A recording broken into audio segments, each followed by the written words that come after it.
আসসালামু আলাইকুম, welcome to আরাজ মামাস daily blog. আজকে আপনাদেরকে আমি দেখাবো একটা পারফেক্ট কেকের ফুল রেসিপি। আমি আজকের ভিডিওতে খুব বেশি কাটছাট করব না, আপনাদেরকে A to Z বোঝানোর চেষ্টা করব। আমি যেভাবে বানাই ঠিক সেটাই আমি ফলো করি আর সেটাই আপনাদেরকে দেখাবো। আমি কিন্তু কোনো এক্সপার্ট না। তো আমি আজকে একটা কেক বানানোর জন্য এখানে এই কাপটার এটা হচ্ছে মেজারমেন্টে 160 ml। তো এই যে দেখা যাচ্ছে কিনা আপনারা দেখেন, এটা কিন্তু 160 ml এর একটা কাপ, কিন্তু আমি 120 ml এর ময়দা নিছি, মানে ময়দা একটু কম নিলাম। তো এই হচ্ছে আমার ময়দা। তারপর আমি এখানে নিয়ে নিছি হচ্ছে ডিমের 4টা ডিম। তো 4টা ছোট ছোট ডিমের আমি হচ্ছে কুসুমটা আলাদা করে নিছি, সাদা অংশটা আলাদা করে নিছি। যেহেতু ছোট ডিম তাই আমি 4টা দিছি, কিন্তু 2টা দিলেও হয়, বড় ইয়েতে 2টাই দিতে হয়, কিন্তু আমি 4টা দিছি। আর এখানে 1 কাপ চিনি আছে, মানে 1 কাপ বলতে আমি একটু মিষ্টি আজকে বেশি দিব, এই জন্য হচ্ছে 160 ml চিনি দিছি। আর এখানে আছে হচ্ছে 2 টেবিল চামচ গুঁড়া দুধ, আর ওখানে ডিমের সাদা অংশ, আর এটা হচ্ছে বেকিং পাউডার। তাহলে চলেন শুরু করা যাক। আমি প্রথমেই হচ্ছে ডিমের সাদা অংশ নিয়ে নিচ্ছি। সাদা অংশটা আমি আগে বিট করে নিব। আর একটা কথা, আমি কিন্তু একটু ফুড কালার দিব, মানে ইয়েলো ফুড কালার। কেকের মধ্যে আবার ইয়েলো ফুড কালার আমার ভাল লাগে। তো এখন আমি এটাকে প্রথমে লো স্পিডে করে নিব, মানে 1-এ, তারপরে হচ্ছে আমি 3-4-এ করে এটাকে ভালোভাবে ফোম করে নিব। এই যে এখন কিন্তু আমি 3-এ বা 4-এ করে নিব। তো এই যে এখন আমি এটাকে ভালোভাবে বিট করে নিচ্ছি। আর ডিমটা যত ভালো ফোম হবে কেকটা কিন্তু তত বেশি সফট হবে আর ফুলবে। আর এই যে দেখেন, আমার কিন্তু ডিমের ফোমটা বিট করা একেবারে শেষ। এভাবে বাটি উপর করলেও পড়বে না। তো এরকম যখন হবে তখন আমরা চিনি অ্যাড করব এখানে। আর এই যে এখন আমি এটাতে একটু একটু করে চিনি অ্যাড করব। চিনি অ্যাড করে তারপর আমি আবার বিট করে নিচ্ছি। তো এভাবে একবারে না দিয়ে একটু একটু করে আমি এটাকে বিট করে নিলাম। আর এই যে আমার কিন্তু চিনি আর ডিমের সাদা অংশটা বিট করা প্রায় হয়ে আসছে। আর এটা বিট করার পরে আমি এখানে অ্যাড করব হচ্ছে ডিমের হলুদ অংশ। তার আগে দেখেন শুধু এটাই কত সুন্দর ক্রিমি ক্রিমি আর ফমি ফমি হয়েছে। আর এই যে এখন কিন্তু আমি দিয়ে দিচ্ছি ডিমের সাদা অংশ। আপনারা ঠিক এভাবেই এটাকে ফলো করে দেখবেন, খুবই সুন্দর সফট আর ফমি ফমি হবে একদম কেকটা। আর একটা জিনিস আমরা অনেকেই করি কি, এই স্পঞ্জ কেকের মধ্যে হচ্ছে অনেক 1 কাপ তেল দিয়ে দিই। আসলে ওটা শুধুমাত্র পাউন্ড কেকে দিতে হবে 1 কাপ তেল, মানে ময়দা চিনি তেল একই সমান। কিন্তু আমরা যখন ক্রিম দিয়ে তৈরি করব তখন কিন্তু তেল দিলেও হয় আবার না দিলেও হয়। তো আমি এখানে 2 চা চামচের মতো তেল ইউজ করলাম। আর পাউন্ড কেকে দিতে হয় যাতে গলায় আটকে না যায়, সেই জন্য সফট হওয়ার জন্য, একটু অয়েলি হওয়ার জন্য পাউন্ড কেকে দিতে হয়।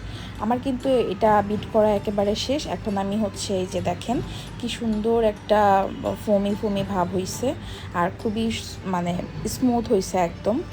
আর এই ফুড কালারটা আমার হচ্ছে বিট করার সময়ই দেওয়া উচিত ছিল, আমার মনে ছিল না, তাই আমি এখন দিচ্ছি।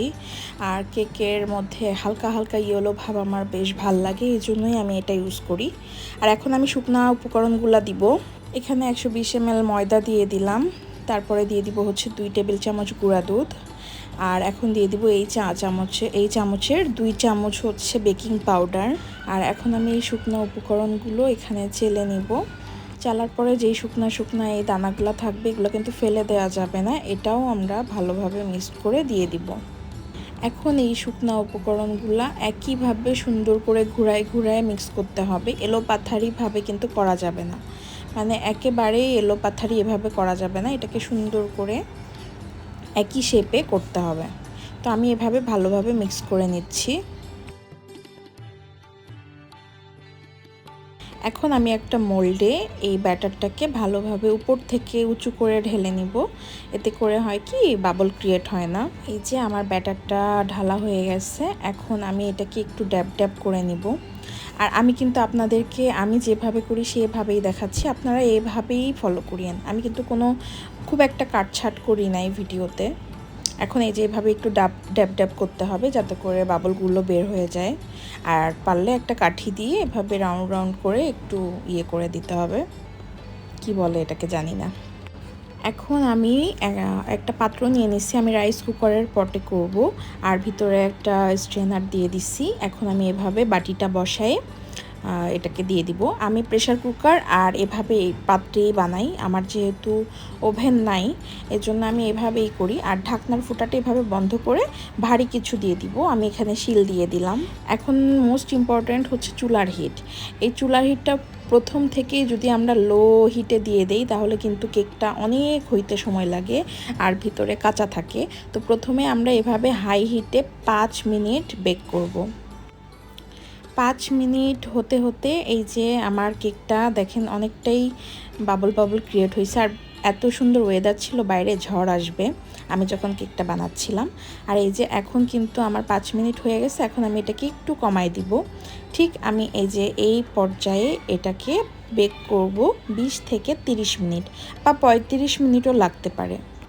এই যে আমি 10-15 মিনিট পরে দেখতেছি যে আমার কেকটা ফুলে আসছে। আর এদিকে আকাশের অবস্থা দেখেন, এত সুন্দর ওয়েদার, মাশাল্লাহ। আমার তো এমন ওয়েদার খুবই ভালো লাগে। তো আমার কেকটা ফুলতেছে আর আমার বুকের মধ্যে ধুকধুক করতেছে যে এটা বেশি ওভার হয়ে না বের হয়ে যায়। কিন্তু পরে আমি যেটা দেখলাম যে না, ওভার হবে না, একদম ঠিকঠাকই আছে। আর এই যে আমার কেকটা কিন্তু অনেকটাই ফুলে আসছে। এখন আমি এটাকে চেক করব। 30 মিনিট পরেই কিন্তু এই রেজাল্ট। 30 মিনিট পরেই আমার কেকটা একেবারে প্লেন কাঠি বের হয়েছে, তার মানে একেবারে পারফেক্টভাবে হয়ে গেছে। তো আমি এখন কেকটাকে মোল্ড আউট করে নিব। তো এখন আমি এই যে এই মোল্ড থেকে, এটা গরম, ঠান্ডা হলেই করা লাগে কিন্তু আমার ধৈর্য খুব কম, তো আমি গরম অবস্থাতে এটাকে মোল্ড আউট করতেছি। এটাকে এইভাবে উল্টে এই যে এখন এটাকে মোল্ড আউট করলাম। দেখেন কি সুন্দরভাবে বেক হয়েছে আর অনেক ফুলছে কিন্তু কেকটা। বাহিরে বাচ্চাদের অনেক চেঁচামেচি হচ্ছিল, তাই আমি আর একটা রুমে চলে আসলাম ভয়েস দিতে। আর এই ঝামেলার জন্য আমি ভয়েস দিতে চাই না।